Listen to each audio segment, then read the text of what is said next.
اعوذ باللہ من الشیطان الرجیم بسم اللہ الرحمن الرحیم الحمد للہ رب العالمین والصلاة والسلام علی سید الانبیاء والمرسلین وعلی اہل بیتہ الطیبین الطاہرین وصحبہ المنتجبین قال امیر المؤمنین علی علیہ الصلاة والسلام وَأَن يَنْصُرَ اللَّهَ سُبْحَانَهُ بِقَلْبِهِ وَيَدِهِ وَلِسَانِهِ فَإِنَّهُ جَلَّ اسْمُهُ قَدْ تَكَفَّلَ بِنَصْرِ مَنْ نَصَرَهُ وَإِعْزَازِ مَنْ أَعَزَّهُ۔ اور یہ کہ اپنے قلب، اپنے ہاتھ اور اپنی زبان سے اللہ کی نصرت کرے، کیونکہ بے شک اس نے اپنے ذمے لیا ہے، یعنی اللہ نے، کہ جو اس کی نصرت کرے گا وہ اس کی نصرت کرے گا، اور جو اس کی عزت کرے گا وہ اس کو عزت عطا کرے گا۔ مولا علی علیہ السلام کا مکتوب عہد نامہ مالک اشتر کے نام ہم بیان کر رہے ہیں، مکتوب نمبر 53۔ توجہ فرمائیے، مولا علی علیہ السلام کی یہ ہدایت مالک اشتر کو کہ کیا کرنا ہے مصر میں، اللہ کی نصرت کرنی ہے، وہ اللہ کے جو ہر عیب سے پاک ہے، سبحان، ہر عیب سے پاک ہے۔ اور یہاں سے ہمیں پتہ چل گیا کہ یہ اللہ کی نصرت کرنا کوئی اس لیے نہیں ہے کہ اللہ کسی کی نصرت اور مدد کا محتاج ہے، چونکہ وہ تو سبحانہ ہر عیب سے پاک ہے، اور محتاج ہونا عیب ہے۔ تو پھر اس نصرت کا معنی کیا ہے؟ یہ ترغیب، اچھے کام کی ترغیب دلانا، اچھے کام کی طرف شوق دلانا، شوق پیدا کرنا سننے والے کے اندر، اس کا انتہائی خوبصورت انداز ہے کہ مثال کے طور پر ایک باپ اپنے چھوٹے بچے سے کہتا ہے، باپ کو اس کی مدد کی ضرورت نہیں ہوتی، لیکن بچے کو ذمہ دار بنانے کے لیے، بچے کو سکھانے کے لیے کہتا ہے کہ آپ میری مدد کر سکتے ہیں۔ اب اگر کوئی دیکھنے والا دیکھ رہا ہو تو وہ اس کے لیے واضح ہے کہ یہ بچے کی نہ طاقت اتنی ہے، نہ اس میں صلاحیت اتنی ہے کہ اپنے باپ کی مدد کر سکے، لیکن یہ مدد طلب کرنا اس لیے نہیں ہے کہ باپ وہ کام نہیں کر سکتا، بلکہ اس لیے ہے کہ بچے کو ترغیب دلانا چاہتا ہے، بچے کے دل میں شوق پیدا کرنا چاہتا ہے تاکہ بچہ اس کے اندر صلاحیتیں پیدا ہوں جو مثلا اللہ نے اس کے اندر رکھی ہیں، ان صلاحیتوں میں نکھار آئے۔ اس کو ذمہ دار بنانا چاہتا ہے، ذمہ داری کا احساس دلانا چاہتا ہے، اسے عملی زندگی کے طریقے اور گر سکھانا چاہتا ہے۔ اور اللہ کی نصرت سے مراد کیا ہے؟ خداوند عالم نے جو حکم دیے انسان کو، ان احکام پر عمل، خداوند عالم کے دین کی نصرت۔ اللہ اپنے دین کو سربلند دیکھنا چاہتا ہے، انسانوں کو اللہ اپنے دیے ہوئے آئین زندگی کے مطابق زندگی گزارتے دیکھنا چاہتا ہے۔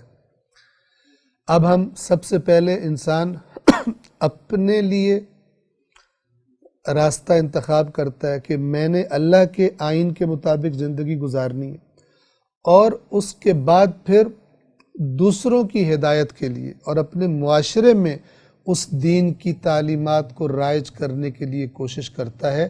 اس کا نام اللہ کی مدد ہے۔ تو مولا فرما رہے ہیں کہ اللہ کا بندہ علی مالک اشتر کو امر کرتا ہے یہ کہ وہ، یعنی مالک اشتر، اپنے دل، اپنے ہاتھ اور اپنی زبان سے اللہ کی نصرت، اللہ کی مدد کرے گا۔ کیوں؟ اس لیے کہ بے شک اس نے اپنے ذمے لیا ہے۔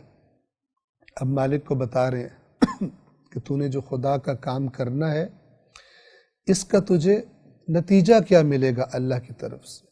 فرما رہے ہیں کہ اللہ نے اپنے ذمے لے لی ہے یہ بات کہ جو اس کی نصرت کرے گا، یعنی اللہ کا کام کرے گا، اللہ کے احکام پر عمل کرے گا، اللہ اس کی نصرت اور مدد کرے گا۔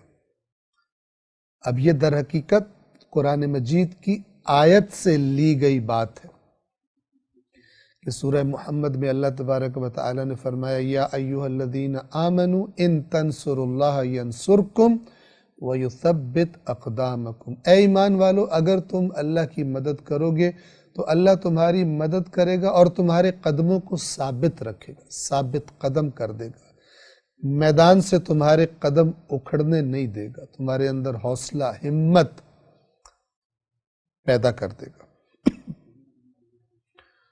اور دوسری چیز مولا فرما رہے ہیں کہ جو اللہ نے اپنے ذمے لی ہے وہ کیا ہے کہ وَإِعْزَازِ مَنْ أَعَزَّهُ، کہ جو اللہ کی عزت کرے گا اللہ اس کو عزت عطا کرے گا۔ قرآن مجید ہی سے لی گئی یہ بات ہے، اور وہ کیا؟ قرآن مجید مثلا فرماتا ہے کہ من کان یرید العزت، جو کوئی بھی عزت چاہتا ہو فللہ العزت جمیعا، اسے پتہ ہونا چاہیے کہ ساری کی ساری عزت صرف اللہ کے لیے ہے، اور اگر کوئی عزت چاہتا ہے تو پھر اللہ کی بارگاہ سے آ کر عزت کا سوال کرے۔ اللہ کی نافرمانی کر کے ظاہری عزت اور نام اور شہرت بنا لینا یہ عزت نہیں ہے، کیونکہ اس کا نتیجہ رسوائی ہے۔ مولا علی علیہ السلام ہی سے منقول ایک فرمان ہے جس میں مولا فرماتے ہیں کہ وہ عزت ہرگز عزت نہیں ہے جس کے بعد جس کا انجام اللہ کی بارگاہ میں دائمی رسوائی ہو۔ کیا مطلب؟ یعنی دنیا میں ظاہری عزت بنا لی ہے، مال جمع کر لیا، لوگ مالداروں کی عزت کرتے ہیں، غلط ناجائز طریقوں اور وسائل سے کسی عہدے پر بیٹھ گیا، صاحب اقتدار بن گیا، صاحب حیثیت بن گیا، اب لوگ بڑی عزت کی نگاہ سے دیکھتے ہیں۔ لیکن مولا فرما رہے ہیں یہ عزت نہیں ہے، اس لیے کہ یہ چند روزہ ہے، اور ایسے شخص کے انتظار میں دائمی رسوائی ہے اللہ کی بارگاہ میں۔ اور اس کے برعکس دوسری طرف سے فرمایا اور وہ ذلت اور رسوائی نہیں ہے کہ جس کے بعد سر انجام اللہ کی بارگاہ میں دائمی عزت ملے انسان کو۔ مثال کے طور پر کتنی اذیت کی، کتنے برے ناموں سے پکارا، کتنی تہمتیں لگائی جھوٹا ہونے کی اللہ کے نبیوں پر لوگوں نے، سال ہا سال امیر المؤمنین علی علیہ السلام کو بنو امیہ کے لوگ ان کے زرخرید ممبروں سے برا بھلا کہتے رہے، عوام میں مولا کی شخصیت کو خراب کرنے کی کوشش کرتے رہے، لیکن جو علی کی عزت ہے اللہ کی بارگاہ میں، ان میں سے کوئی ایک بھی اس عزت کا تصور نہیں کر سکتا۔ اور ایسا کرنے کے نتیجے میں اللہ کے ہاں کیا ہے؟ جب یہ لوگ، آپ تصور کیجئے، جب یہ لوگ حکمرانوں کو خوش کرنے کے لیے علی اور اولاد علی علیہ السلام کو برا بھلا کہا کرتے ہوں گے تو کیا ہوتا ہوگا؟ حکمرانوں کی نظروں میں یہ سمجھتے ہوں گے ہماری بڑی عزت بن گئی ہے، اور حکمران جو ہیں وہ ہم سے بڑے خوش ہو گئے ان باتوں پر. لیکن حقیقت کیا تھی؟ دائمی رسوائی اور ذلت ان کے انتظار میں تھی، اللہ کی بارگاہ میں قیامت کے دن کی رسوائی. اور آج آپ دنیا میں دیکھ لیں، آج دنیا میں بھی رسوا کر دیا اللہ نے ان کو جو اللہ کے ان نیک بندوں کی رسوائی کی کوشش کیا کرتے تھے. بس مولا فرما رہے ہیں کہ اے مالک، ہمیشہ تو نے کیا کرنا ہے؟ اپنے دل سے، اپنے ہاتھ سے، اپنی زبان سے اللہ کے کام کرنے کی کوشش کرے گا. اللہ نے جو احکام دیے ان پر عمل کرنے کی کوشش کرے گا اور جان لے کہ اگر تو ایسا کرے گا تو اللہ نے اپنے ذمے لیا کہ جو بھی اللہ تبارک و تعالیٰ کی مدد کرے اللہ اس کی مدد کرے گا، اور جو اللہ کی عزت کرے. کیا مطلب؟ یعنی سب سے بڑھ کر اللہ کے احترام کو ملحوظ رکھے تو اللہ اس کو محترم بنا دے گا. جو اللہ تعالیٰ کو سب سے بڑا غالب آنے والا سمجھے اور اس کے سامنے سرکشی نہ کرے، اللہ تعالیٰ اس کو غالب کر دے گا، اس کو عزت بخش دے گا. تو یہ دو وعدے ہیں. پھر فرماتے ہیں وَأَمَرَهُ، اور اللہ کا بندہ علی امر کرتا ہے اس کو، یعنی مالک اشتر کو، ان یکسر نفسہ من الشہوات، کہ توڑ لے، یعنی الگ کر لے. کسی چیز کو جیسے توڑ کر الگ الگ کر دیا جاتا ہے، یہ لفظ مولا استعمال فرما رہے ہیں کہ علی امر کر رہا ہے مالک کو کہ مالک اپنے نفس کو شہوات سے توڑ کر الگ کر لے. شہوات جمع ہے شہوت کی، اور شہوت کا معنی شدید خواہش جو سرکشی کرتی ہے، کسی چیز کی شدید خواہش. عام طور پر اردو زبان میں یہ لفظ شدید جنسی خواہش کے لیے استعمال ہوتا ہے، لیکن عربی میں اس کا معنی عام ہے. ہر شدید خواہش جس پر کنٹرول کرنا، جس پر صبر کرنا، جس کے بارے میں انسان کے لیے مشکل ہو جائے، اتنی سرکشی کرے وہ خواہش، اسے کہتے ہیں شہوت.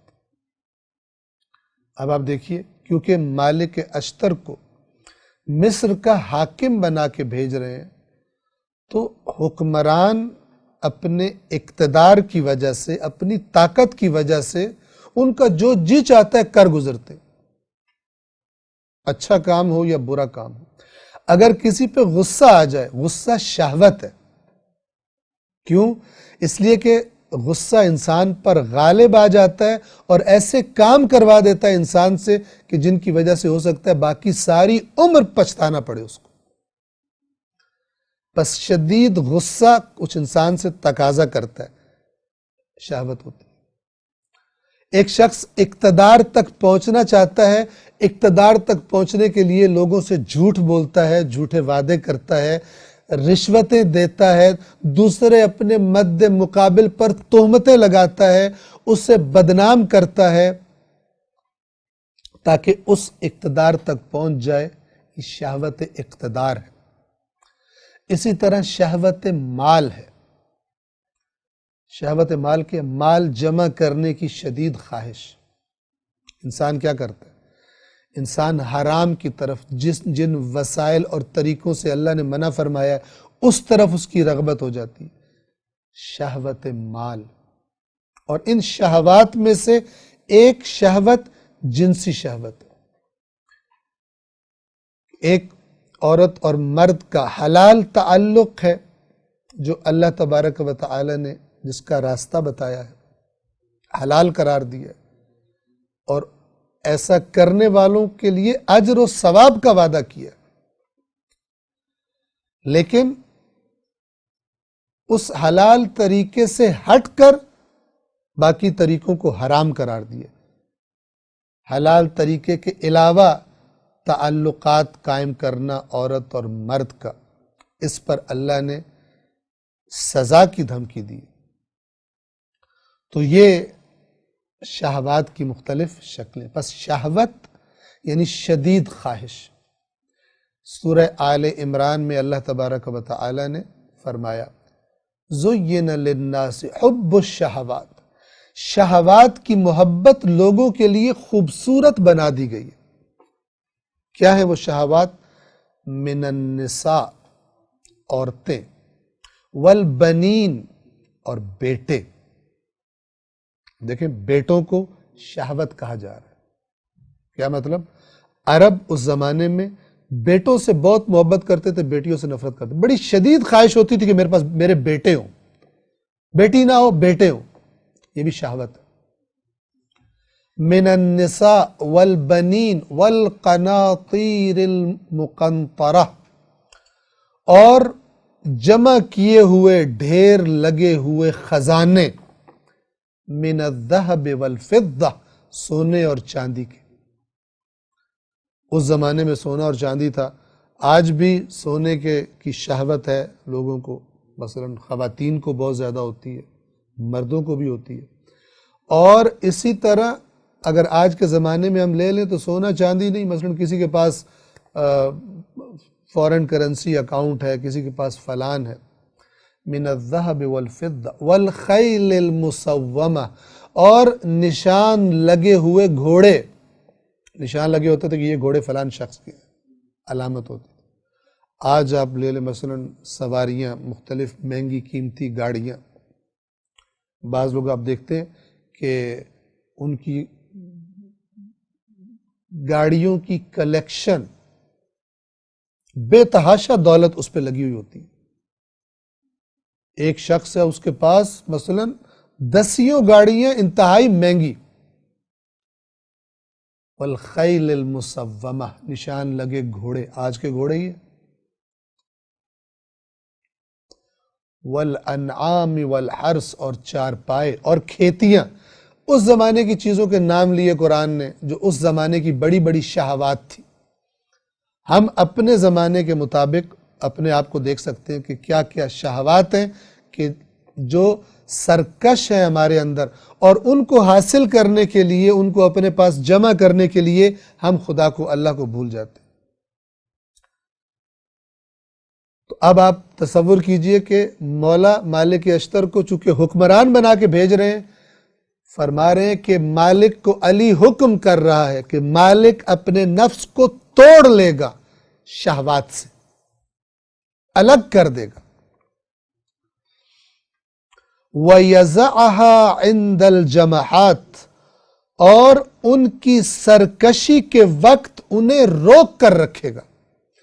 یعنی جب خواہشات سرکشی کریں گی، مثلا کسی رعایا کے انسان کی غلطی پر غصہ آ گیا حکمران کو، اب یہ سرکشی ہے۔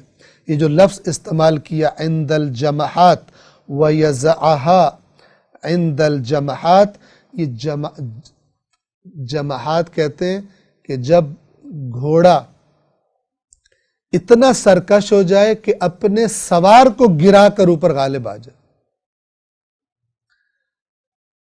تو مولا مالک سے کہہ رہے ہیں کہ ایسا نہ ہو کہ یہ شہوات کا سرکش گھوڑا یہ تیرے اوپر چڑھ جائے اور اپنے تقاضے تجھ سے پورے کروا لے۔ لہذا جب بھی یہ نفس کا سرکش گھوڑا تجھ پر غالب آنے لگے، تو نے اس کو کنٹرول میں رکھنا، روک لینا، کہ اپنے نفس کو شہوات سے توڑ کر الگ کر لے اور ان کی سرکشی کے وقت انہیں روکے۔ کیوں؟ فَإِنَّ النَّفْسَ أَمَّارَةٌ بِالسُّوءِ، کیونکہ بے شک نفس بہت زیادہ برائی پر اکساتا ہے۔ یہ جملہ لیا گیا سورہ یوسف کی آیت سے، جہاں پہ حضرت یوسف نے اگرچہ بے گناہ تھے لیکن اس کے باوجود فرمایا کہ نفس کی برائی سے وہی بچ سکتا ہے جس پر اللہ رحم کرے۔ وہاں فرمایا تھا وَمَا أُبَرِّئُ نَفْسِي، میں اپنے نفس کو پاک و پاکیزہ قرار نہیں دیتا، جتنا انسان نیک ہوتا ہے اور اللہ کے قریب ہوتا ہے، توجہ فرمائیے گا، اتنا اس کے اندر عاجزی اور انکساری آ جاتی ہے. وہ کسی کے آگے اپنا دکھاوا نہیں کرتا، میں بڑا نیک ہوں، میں بڑا پاک ہوں. قرآن فرماتا ہے فَلَا تُزَكُّوا أَنفُسَكُمْ، اپنے آپ کی پاکیزگیاں بیان نہ کرو کہ میں تو بڑا نیک ہوں، میں تو بڑا پاک ہوں. فَلَا تُزَكُّوا أَنفُسَكُمْ هُوَ أَعْلَمُ بِمَنِ اتَّقَى، اللہ سب سے بہتر جانتا ہے کون متقی ہے. لہذا اللہ کو، اصل میں تو اللہ نے تمہیں اجر دینا ہے نا، لہذا تم لوگوں کو بتانے کی کوشش نہ کرو، اللہ کو بتاؤ کہ تم نیک ہو، اور اللہ تمہارے دل سے واقف. لوگوں کو اپنی نیکیاں گنوا کر اور بتا کر میں نے یہ بھی کیا، میں نے یہ بھی کیا، میں نے یہ بھی کیا. وہ ایک ہلکا سا جوک آپ کو سنا دوں کہ ایک شخص نماز پڑھ رہا تھا اور اس کے ساتھ اس کا ایک دوست بیٹھا ہوا تھا. تو ایک تیسرا شخص آ کے بیٹھا، تو یہ جو اس نماز پڑھنے والے کا دوست تھا، اس نے اپنے اس نماز پڑھنے والے دوست کی تعریف کرنا شروع کر دی اور آنے والے شخص کے سامنے، اور کہا یہ میرا دوست بڑا نیک ہے، یہ بڑا اللہ کے راستے میں خرچ کرتا ہے، یہ بڑے روزے رکھتا ہے، یہ بڑی نمازیں پڑھتا ہے، اس نے بڑی یتیموں کی ہیلپ کی ہے. اب وہ اس سے برداشت نہیں ہوا اور نماز توڑ کر کہتا ہے اس کو یہ بھی بتاؤ کہ میں نے حج بھی کیا ہوا ہے.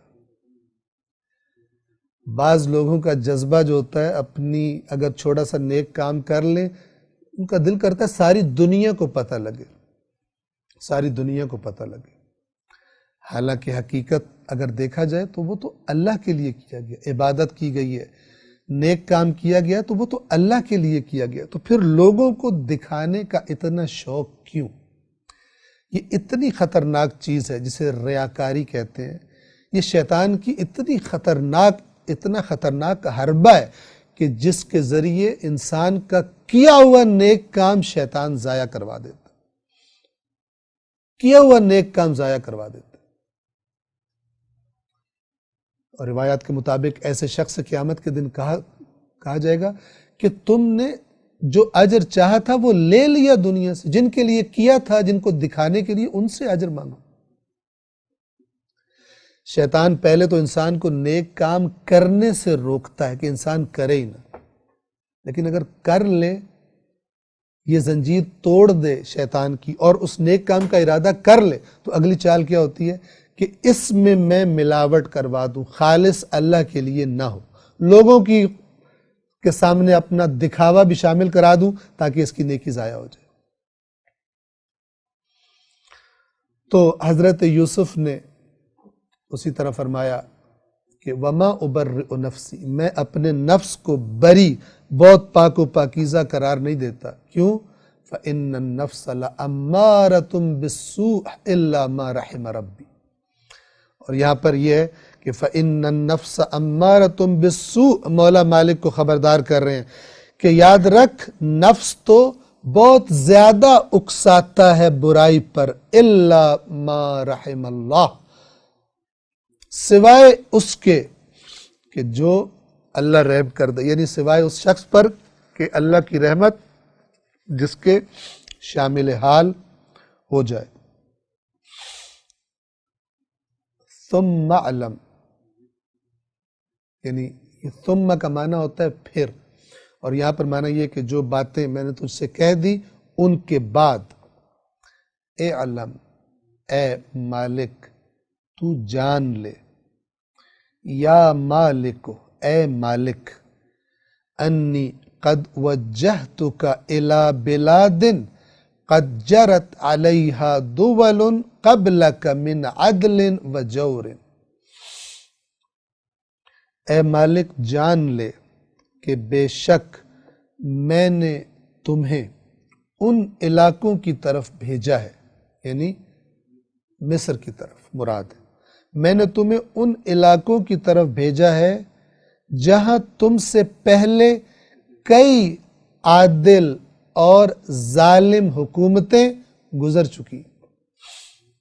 یعنی اے مالک، مولا علی فرما رہے ہیں جہاں تجھے میں نے بھیجا ہے ان سرزمینوں پر تو کوئی پہلا حکمران نہیں ہے، تجھ سے پہلے حکومتیں گزر گئی،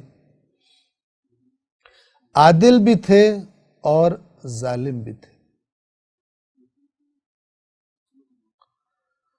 وَأَنَّ النَّاسَ يَنظُرُونَ مِنْ أُمُورِكَ فِي مِثْلِ مَا كُنْتَ تَنظُرُ فِيهِ مِنْ أُمُورِ الْوُلَاةِ قَبْلَكَ۔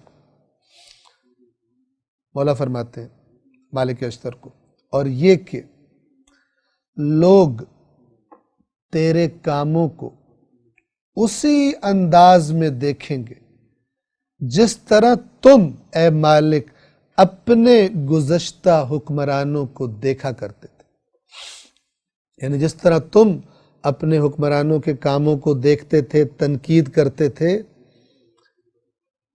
اسی طرح بالکل اسی طرح سمجھنا کہ جب تم حکمران کی کرسی پر بیٹھو گے تو تمہاری رعایا بھی تمہیں اسی طرح دیکھیں گے، تمہارے کاموں کو دیکھیں گے، تم کیسے کام کر رہے ہو، عدل کر رہے ہو، ظلم کر رہے ہو، ذمہ داری کا مظاہرہ کرتے ہو یا غیر ذمہ داری کے ساتھ اپنے کام کرتے ہو۔ وَيَقُولُونَ فِيكَ مَا كُنْتَ تَقُولُ فِيهِمْ، اور تمہارے بارے میں تمہارے عوام، وہاں کے لوگ اسی طرح باتیں کریں گے جیسے تم اپنے حکمرانوں کے بارے میں باتیں کیا کرتے تھے، جیسے تم حکمرانوں پہ تنقید کرتے تھے ان کی غلط باتوں پر۔ اگر معاشرے میں غریبوں کا کوئی پرسان حال نہیں ہوتا، مثلا اگر معاشرے میں ایک طبقہ امیر سے امیر تر ہوتا جا رہا ہے تو لوگوں کو ان کی زندگی کی بنیادی ضروریات، ان کے حقوق، عدل و انصاف اگر ان کو میسر نہیں ہوگا تو پھر جیسے تم تنقید کرتے تھے، باتیں کرتے تھے اپنے حکمرانوں کے بارے میں، تمہارے بارے میں بھی لوگ، عوام اسی طرح کی باتیں کریں گے۔ اب آپ توجہ فرمائیں، پہلے سے ہوشیار اور خبردار کس طرح سے وہاں پر حکومت کرنی ہے، بلکہ اگر آپ ان چیزوں پر غور کریں تو حکومت کیا کرنی ہے؟ خدمت کرنی۔ اگلے الفاظ سے مزید آپ کو پتہ چل جائے گا، جیسے اوپر کہا نا کہ اپنے نفس کو شہوات سے توڑ لے مالک، علی اسے حکم دے رہا ہے، اور ہرگز خواہشات کی سرکشی کے وقت ان کے تقاضے کو پورا نہ کرے بلکہ ان کو روک کے رکھے۔ اب اگلے جملے میں توجہ فرمائیے، یہاں تک کیا فرمایا کہ اے مالک میں تجھے ان سرزمینوں کی طرف بھیج رہا ہوں جہاں تو پہلا حکمران نہیں ہے، تیرے سے پہلے بھی حکومتیں وہاں پہ رہی ہیں جو عادل بھی تھے اور ظالم بھی تھے، دونوں طرح کے لوگ حکومتیں رہ چکی، اور لوگ اے مالک تیرے کاموں کو اسی طرح دیکھیں گے جیسے تو اپنے گزشتہ حکمرانوں کے کاموں کو دیکھتا تھا، تنقیدی نگاہ سے، اور تیرے بارے میں اسی طرح باتیں کریں گے جیسے تم اپنے حکمرانوں کے بارے میں باتیں کرتے تھے۔ عوام ایسے کرتی؟ اس کا کیا مطلب ہے؟ عوام کی زبانیں کھینچ لی جائیں؟ نہیں، اپنی اصلاح کی جائے۔ آپ نے اردو زبان میں یہ جملہ سنا ہوگا، زبان خلق کو نقارہ خدا سمجھو، یعنی اللہ کی مخلوق تمہارے بارے میں جو باتیں کر رہی ہے سمجھ لو کہ یہ اللہ کی طرف سے تمہیں میسج دے رہے ہیں، اپنے آپ کو ٹھیک کر لو، بالخصوص حکمران اپنے آپ کو ٹھیک کر لو۔ یہ اللہ کی طرف سے، اللہ کی مخلوق کی زبانوں پر اللہ نے تمہارے لیے پیغام جاری کرا دیا ہے کہ تم اپنے آپ کو ٹھیک کر لو اگر دیکھو کہ عوام تم سے خوش نہیں۔ یاد رکھیے، ایک دفعہ یہ کہ غلط پروپیگنڈے کی وجہ سے لوگ غلط پروپیگنڈے کی زد میں آ کے باتیں کر رہے ہیں، یہ ایک مسئلہ ہے، لیکن وہ جو حکمران بیٹھا ہے اگر وہ نیک بھی ہے تو اس کو جب اپنے بارے میں کوئی تنقیدی، وہ خبر رکھے لوگ میرے بارے میں کیا بولتے ہیں، اپنی محفلوں میں لوگ میرے بارے میں مجھے کس نگاہ سے دیکھ رہے ہیں، کیسی باتیں کر رہے ہیں، غصے میں نہ آئے بلکہ دیکھے کہ جو بات مجھ تک پہنچی ہے وہ صحیح تو نہیں ہے، میں واقعاً ایسا تو نہیں ہوں، میں واقعاً اپنی ذمہ داریاں ادا کرنے میں کوتاہی تو نہیں کر رہا، نہ کہ اس کے اندر خرابی ہو پھر بھی کہ میرے خلاف مثلا آج کل کی زبان میں اپوزیشن والے پروپیگنڈا کرتے ہیں، اپوزیشن والے جھوٹ بولتے ہیں۔ آج کل آپ دیکھیں کہ حکومت کی طرف سے جو بیان آتا ہے، آج کل سے مراد یعنی آج کل کا زمانہ ہے، میڈیا کا زمانہ ہے، ہم مثلا نیوز بلیٹن دیکھ رہے ہوتے ہیں، حکمرانوں کی طرف سے ایک بیان آتا ہے کسی ایک مسئلے کے بارے میں، ساتھ ہی جو نیوز کاسٹر ہے وہ اپوزیشن کی طرف سے بیان صادر کرتا ہے، بالکل اب ظاہر ہے دونوں میں سے ایک جھوٹا ہے، ایک تو ہے خبیث دونوں میں سے جو جھوٹ بول رہا ہے۔ حکمران کا رویہ کیا ہونا چاہیے کہ اگر ایک تو اطلاع رکھے کہ عوام کے حلقوں میں میرے بارے میں کیا باتیں ہو رہی، کن باتوں سے میری پریشان ہے، اس سے غصے میں نہ آئے، جھوٹ کے ذریعے پروپیگنڈا مشینری کے ذریعے عوام کو گمراہ مس گائیڈ کرنے کی کوشش نہ کرے، چونکہ اللہ نے اس کی گردن پکڑنی ہے بالآخر۔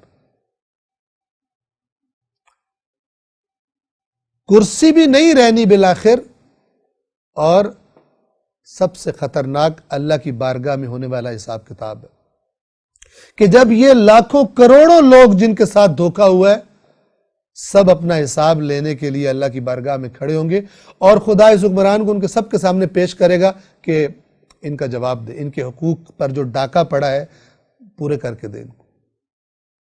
یوم الدین ایسا ہی ہوگا، حساب کتاب دینا پڑے گا۔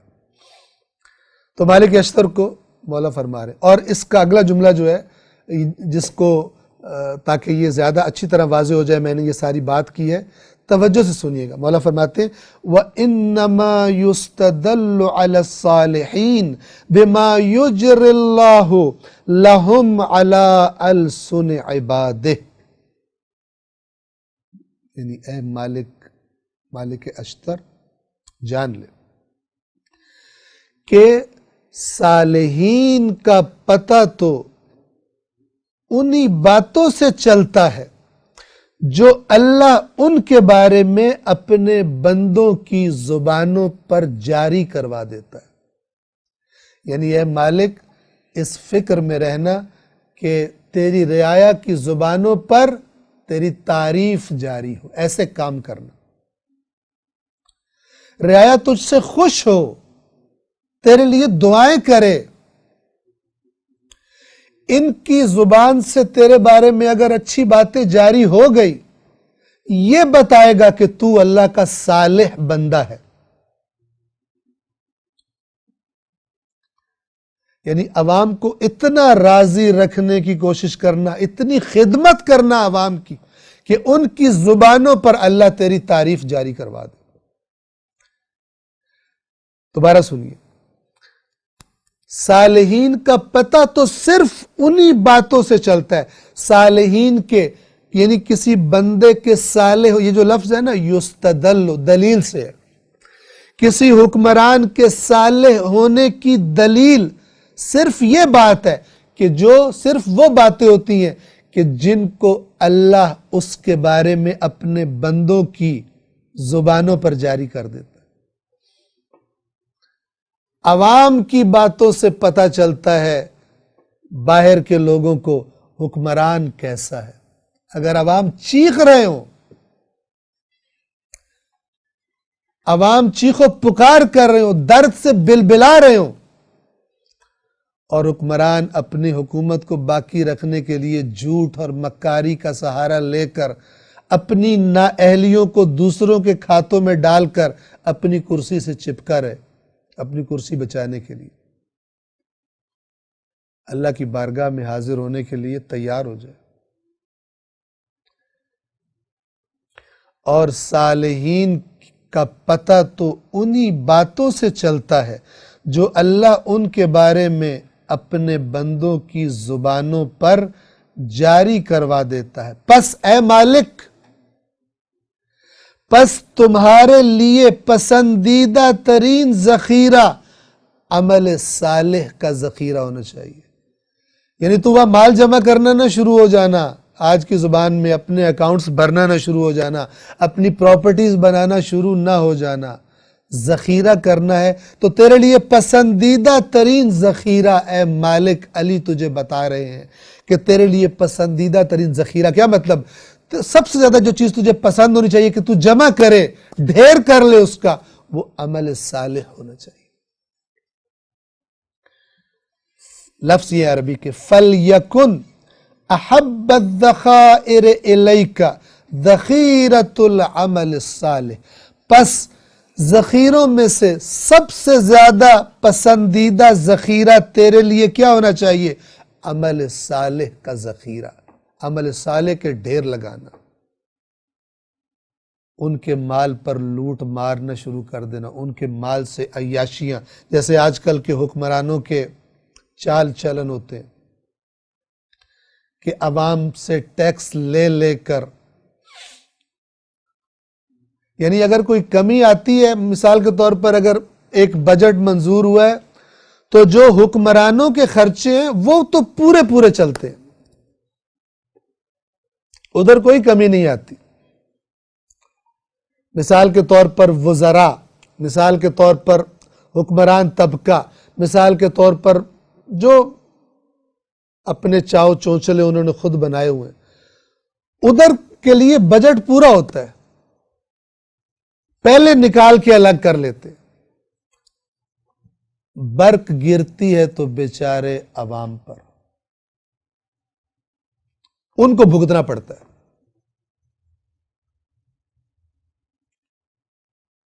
جتنا کچھ ملک کے وسائل میں سے یہ چور چوری کر لیتے ہیں، بالکل ایسے ہی جیسے وہ لوگ کہ جو بجلی کے چور ہیں، مثال دے رہا ہوں میں آپ کو،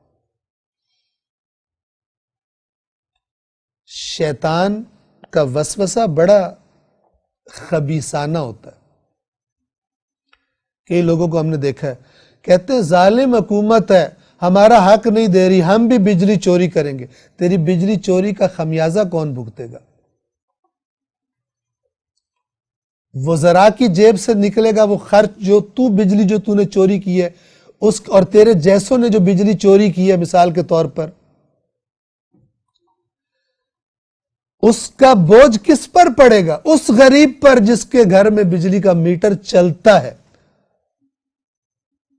بجلی بنانے والی کمپنیاں کیا کریں گی؟ بجلی مہنگی کریں گی، اور وہی غریب پسے گا جو ایمانداری سے بجلی کا بل ادا کرتا ہے، اور تو بے ایمان بجلی چوری کرنے والا، تو اصل میں اس کی جیب پہ ڈاکہ ڈال رہا ہے۔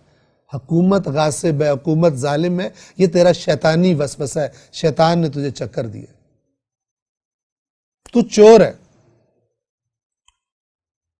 اور تیری چوری تیرے ملک کے ایمانداروں کی جیب پر ڈاکہ ہے، تو جیب کترا ہے۔ اگر تو واقعاً کہتا ہے کہ حکومت غاصب اور ظالم ہے تو پھر کھڑا ہو، اٹھ کے کھڑا ہو اس سسٹم کے خلاف، مرد بن، جرت کر، بول۔ جو ایمانداری سے بل پے کر رہے ہیں بیچارے، ان کی جیبوں پہ ڈاکہ ڈالتا ہے تو۔ اور آپ یاد رکھیے، گندے حکمرانوں کو ایوان اقتدار میں پہنچانے والے زیادہ تر یہی چور ہوتے ہیں، چونکہ ان کو گندے لوگ چاہیے ہوتے ہیں تاکہ جب میں چوری میں پکڑا جاؤں تو میں نے اوپر بھی کسی چور کو بٹھایا ہو تاکہ وہ چور میری سپورٹ کرے۔ چور چوروں کے یار ہوتے ہیں، لہذا بہت سارے علاقوں میں جو سیاستدان ہوتے ہیں وہ رسہ گیر بھی ہوتے ہیں، چوروں کے سرپرست بھی ہوتے ہیں۔ بہت سارے سیاستدانوں نے کرائے کے قاتل رکھے ہوئے ہوتے ہیں، لوگوں کو اغوا کروا لینا، لوگوں کو قتل کروا دینا، ہر خباثت بڑے آرام سے کر لیتے۔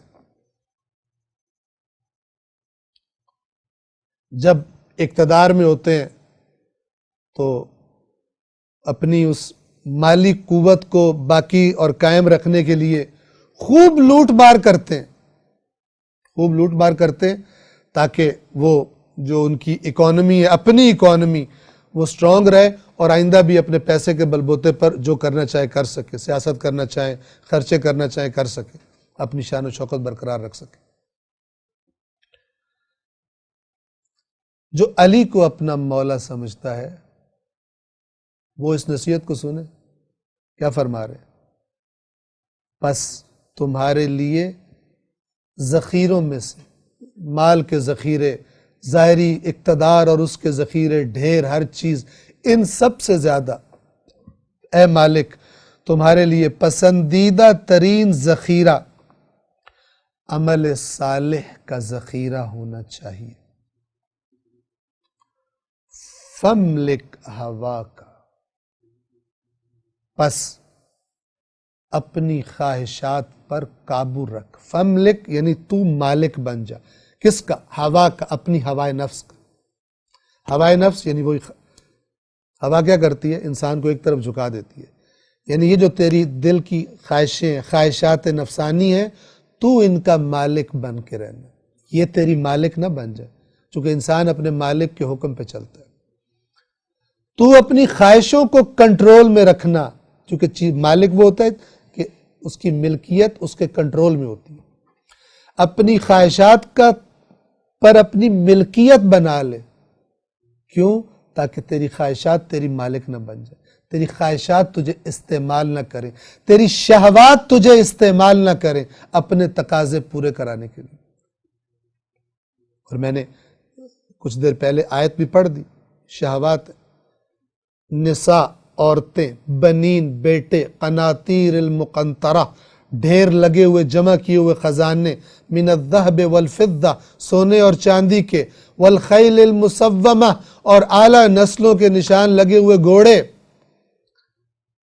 والانعام، اور چارپائے، والحرث، اور کھیتیاں۔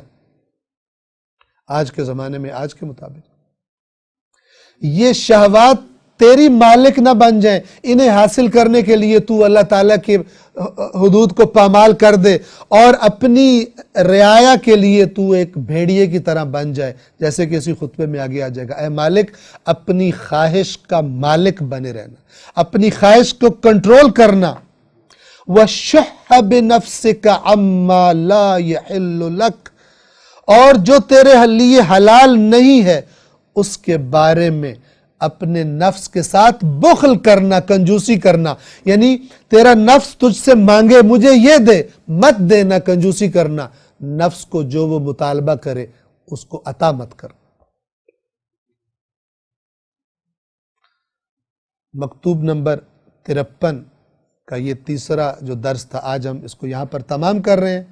خداوند عالم نے مہلت اور توفیق دی تو انشاءاللہ ہفتے کے وہی 3 دن یعنی جمعرات، جمعہ اور ہفتہ شب یہ نہج البلاغہ کا درس انشاءاللہ جاری رکھنے کے لیے آپ کی خدمت میں حاضر ہوں گے۔ والسلام علیکم ورحمۃ اللہ وبرکاتہ۔